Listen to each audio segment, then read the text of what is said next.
नमस्कार मेरे प्यारे बच्चों।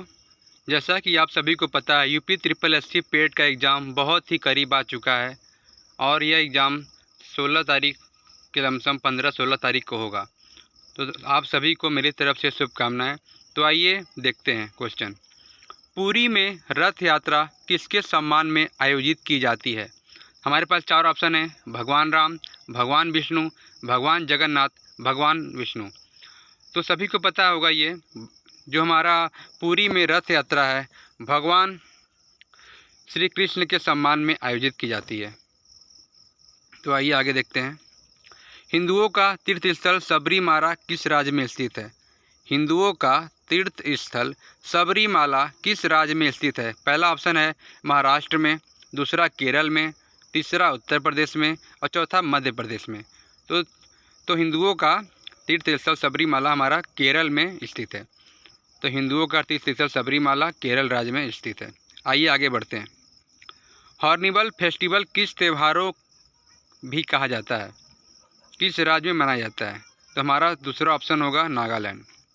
हॉर्निबल फेस्टिवल जिस त्योहारों के त्यौहार भी कहा जाता है उसे नागालैंड में मनाया जाता है। तो आइए आगे बढ़ते हैं।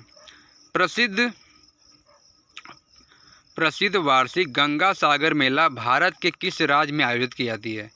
गंगा सागर मेला किस राज्य में आयोजित किया जाता है? तो आइए देखते हैं। हमारे पास 4 ऑप्शन है। पहला है बिहार, झारखंड, उत्तर प्रदेश, पश्चिम बंगाल। तो हमारा ऑप्शन होगा डी, पश्चिम बंगाल। पश्चिम बंगाल में गंगा सागर मेला भारत आयोजित किया जाता है। तो आइए आगे बढ़ते हैं। 5वां, झूलती मीनारों वाली एक मस्जिद भारत के किस शहर में स्थित है? झूलती किनारों वाली एक मस्जिद भारत के किस शहर में स्थित है?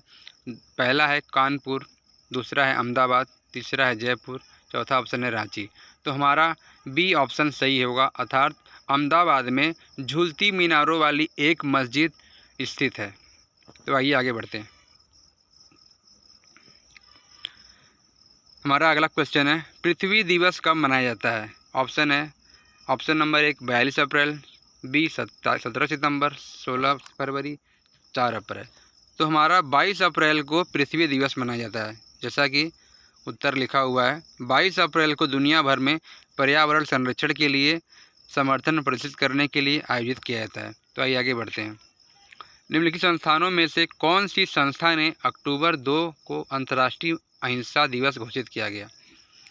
तो संयुक्त राष्ट्र सभा द्वारा राष्ट्रपति महात्मा गांधी के जन्म दिवस पर 2 अक्टूबर को अंतर्राष्ट्रीय अहिंसा दिवस घोषित किया गया है, जो कि बहुत ही अच्छी बात है। तो 2 अक्टूबर को गांधी अहिंसा दिवस घोषित किया गया है। आइए आगे बढ़ते हैं। सांडों की लड़ाई किस देश का राष्ट्रीय खेल है? जैसा कि आप बहुत सारे टीवी में देखते होंगे, बुल फाइटिंग होती है, तो उसी को पूछा गया है सांडों की लड़ाई किस देश का राष्ट्रीय खेल है? ये सभी को पता है, हमारा सांडों की लड़ाई जो है स्पेन का राष्ट्रीय खेल है। स्पेन का राष्ट्रीय खेल है। आइए आगे बढ़ते हैं।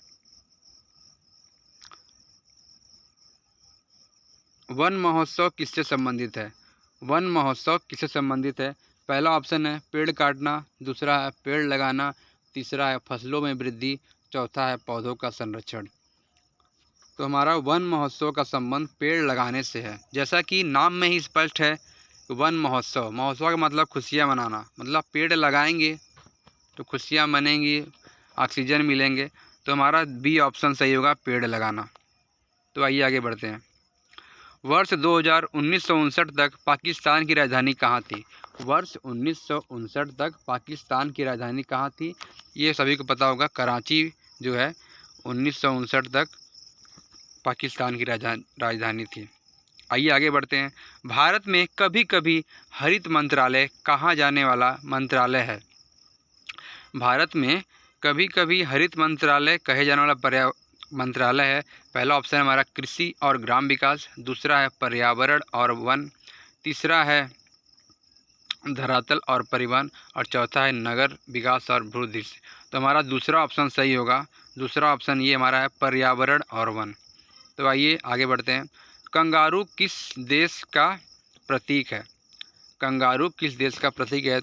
तो कंगारू ऑस्ट्रेलिया का प्रतीक है। जैसा कि आप क्रिकेट मैच में भी देखते होंगे, अगर ऑस्ट्रेलिया क्रिकेट मैच खेलती है तो लोग उन्हें कंगारू कंगारू कहते हैं। तो कंगारू देश जो है ऑस्ट्रेलिया का प्रसिद्ध है। आगे बढ़ते हैं। निम्नलिखित में कौन सा नृत्य गोवा का लोक नृत्य है? तो हमारे पास 4 ऑप्शन है, फगुआ, फुगड़ी, बिहू, माघ। इन चारों में से हमारा जो फुगड़ी है गोवा का लोक नृत्य है।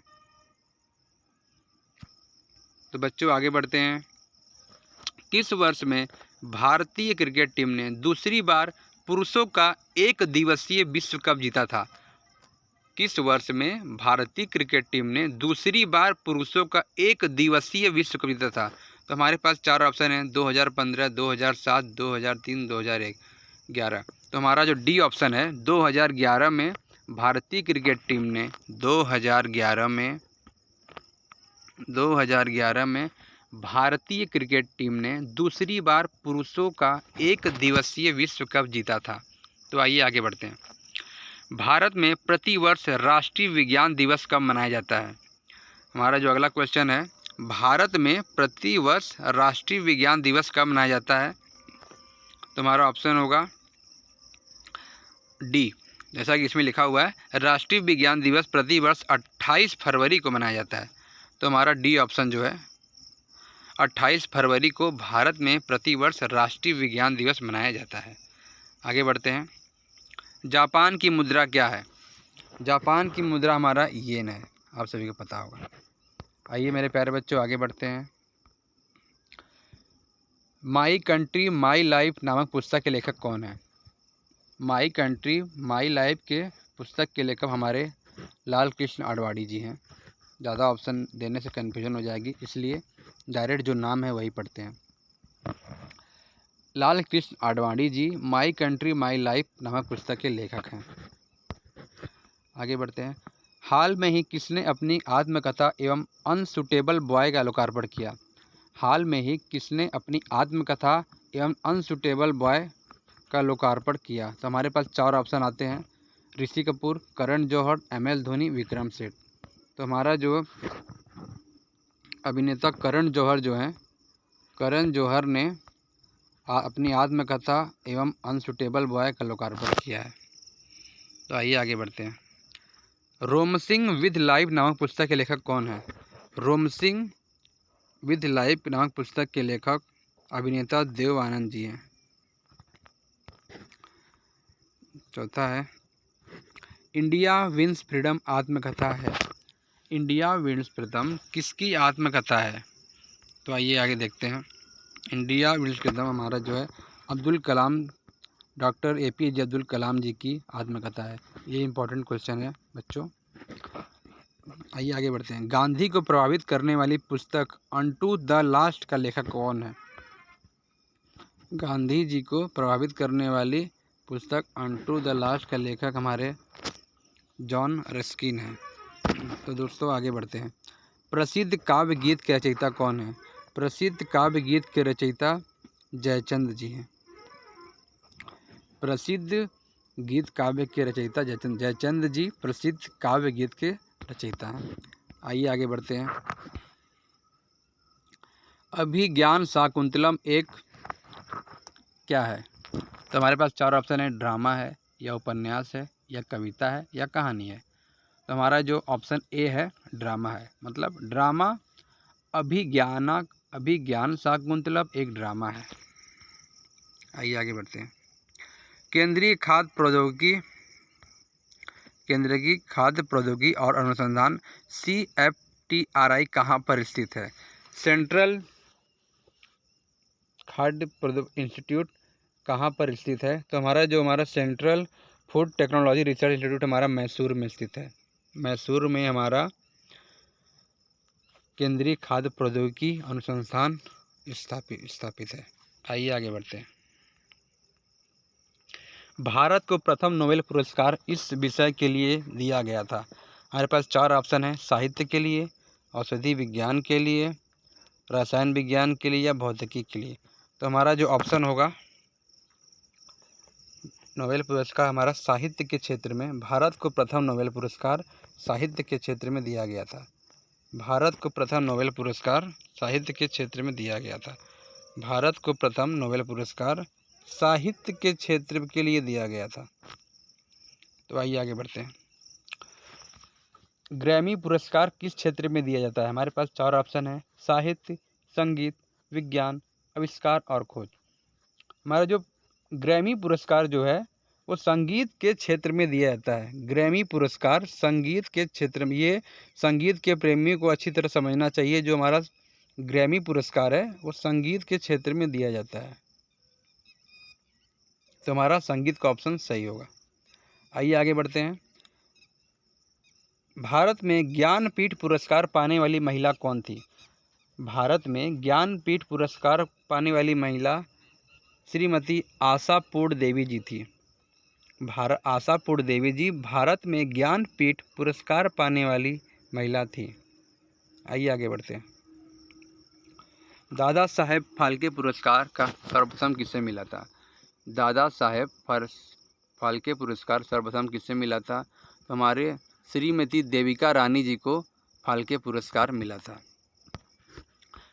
फाल्के पुरस्कार के बारे में थोड़ा बता देते हैं। दादा साहब फाल्के पुरस्कार उन व्यक्तियों को प्रदान किया जाता है जो सिनेमा जगत में उत्कृष्ट कार्य किया गया हो। यह पुरस्कार प्राप्त करने वाली प्रथम अभिनेत्री एवं प्रथम व्यक्ति भी देविका रानी चौधरी जी ही थी, जिन्हें 1969 में यह पुरस्कार प्रदान किया गया था। आइए बच्चों आगे बढ़ते हैं।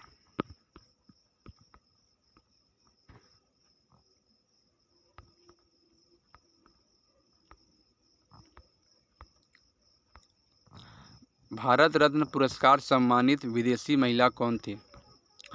भारत रत्न पुरस्कार सम्मानित विदेशी कौन थे? तो हमारा डी ऑप्शन होगा, खान अब्दुल गफ्फार खान जी भारत रत्न पुरस्कार सम्मानित प्रथम विदेशी थे।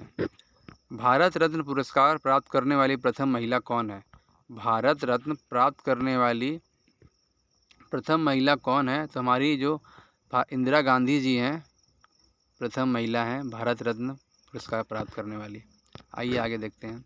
माउंट एवरेस्ट पर चढ़ने वाली प्रथम भारतीय महिला कौन थी? माउंट एवरेस्ट पर चढ़ने वाली प्रथम भारतीय महिला बछेंद्री पाल थी। बछेंद्री पाल जी थी। बछेंद्री पाल जी। तो आइए आगे बढ़ते हैं। भारतीय न्यूक्लियर विज्ञान का जनक किसे कहा जाता है? भारतीय न्यूक्लियर विज्ञान का जनक किसे कहा जाता है? हमारे पास 4 ऑप्शन है, होमी जे भाभा, सतीश धवन, सीवी रमन, एमएस भटनागर। तो हमारा पहला ऑप्शन जो है होमी भाभा जी हमारा न्यूक्लियर विज्ञान के जनक माने जाते हैं। होमी भाभा जी न्यूक्लियर विज्ञान के जनक माने जाते हैं। आइए आगे बढ़ते हैं। विश्व पर्यावरण दिवस कब मनाया जाता है? जैसा कि ये सभी को पता होगा, यूपी ट्रिपल एससी पेट की तैयारी करने वाले या किसी भी नॉर्मल या हाई स्कूल में पढ़ने वाले बच्चों को भी यह अच्छे से पता होगा। विश्व पर्यावरण दिवस हम 5 जून को मनाते हैं। विश्व पर्यावरण दिवस 5 जून को मनाया जाता है। आइए मेरे प्यारे बच्चों आगे देखते हैं। राग कामेश्वरी की रचना किसने की? राग कामेश्वरी की रचना पंडित रविशंकर जी ने की थी। आइए आगे देखते हैं। लास्ट सपर एक प्रसिद्ध रिसेंसरी चित्रकारी किसकी श्रेष्ठ कृति थी? हमारा सी ऑप्शन था, लियांडो द विंसी। भारत माता नामक प्रसिद्ध पेंटर के चित्रकार कौन थे? भारत माता नामक प्रसिद्ध पेंटिंग चित्रकार हमारे अविंद्रनाथ टैगोर जी थे। आइए आगे बढ़ते हैं। भारत में पहली बोलती फिल्म कौन है? भारत में प्रथम बोलती फिल्म आत्म आरा जी प्रथम बोलती फिल्म है। आगे बढ़ते हैं। निम्नलिखित में कौन सा युग्म सही नहीं है? अमीर खुसरो सरोद, भीमसेन जोशी गायन, उपलब्ध फिल्म, शंभू महाराज। ये हमारा जो पहला ऑप्शन है वो सही रहेगा। अमीर खुसरो का संबंध सरोज जी से है। चंडीगढ़ का रॉक गार्डन किसको बनाया हुआ है? चंडीगढ़ का रॉक गार्डन नेक चंद द्वारा निर्मित किया गया है। चंडीगढ़ का रॉक गार्डन नेक चंद्र द्वारा निर्मित किया गया है। नेक चंद्र द्वारा चंडीगढ़ का रॉक गार्डन निर्मित किया गया है। निम्न में से कौन सा लोक जनजातीय नृत्य उत्तर प्रदेश संबंधित है? निम्न में से कौन सा लोक नृत्य उत्तर प्रदेश संबंधित? पहला हमारा विधि, दूसरा है सौरा, तीसरा है तमाशा, डी है रौब। तो हमारा जो सौरा जो है सौरा लोक जनजाति नृत्य उत्तर प्रदेश संबंधित है। अगर वीडियो पसंद आई हो तो लाइक सब्सक्राइब करें और आप सभी को यूपी SSSC पेट की हार्दिक बधाई। आप लोग अच्छे से पढ़ें, बहुत ही कम टाइम बचा है, यही टाइम में मेहनत करिए, अच्छा करिए। जय हिंद, जय